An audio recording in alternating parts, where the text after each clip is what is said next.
তো গাইছ মোৰ মাল এইখিনিয়ে চাই লোৱা আৰু নাইনাকৈ 80টামান আছে মাল 80টা সৰু ডাঙৰ মিলাই 80টামান আছে আৰু এইটো মোৰ পাৰ্টনাৰ মাল আৰু এইখিনি চব মাল পৰি আছে অফিচত আজি অফিচটো পুৰা খালী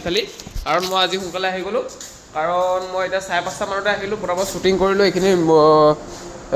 পৰি আছে মাল লেজাই চেজাই কবাকবি পৰি আছে এইটো কোমাঞ্চিকা পৰি আছে আৰু সোনকালে মালখিনি শ্বুটিং কৰা হৈ গ'ল আৰু আইফোন লোৱাৰ চেলেঞ্জ ল'লোৱে যেতিয়া আৰু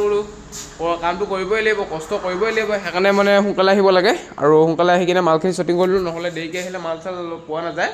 ইয়াত আৰু এতিয়া চিষ্টেম অফ হৈ আছে কাৰণ এতিয়া মানে ডাঙৰ সেইখিনি নাই আৰু সিহঁতি আহিলেহে মই অফ কৰিব পাৰিম আৰু ওপৰত দাদাজন আছে দাদাজনক মই এতিয়া ফোন মাৰিবলৈ যদি আহি যায় অফ কৰি ল'ম আৰু এইখিনি আৰু সোনকালে ওলাই যাব লাগে ইয়াৰ পৰা আৰু সোনকালে ওলাই গ'লে দিনটোতে পূৰা আজৰি আৰু পৰাপত পাৰ্চেলবোৰ দি থাকিব পাৰিবা আৰু সেইকাৰণে অলপ সোনকালে আহিবলৈ চেষ্টা কৰিবা তোমালোকে যদি কাম কৰি আছা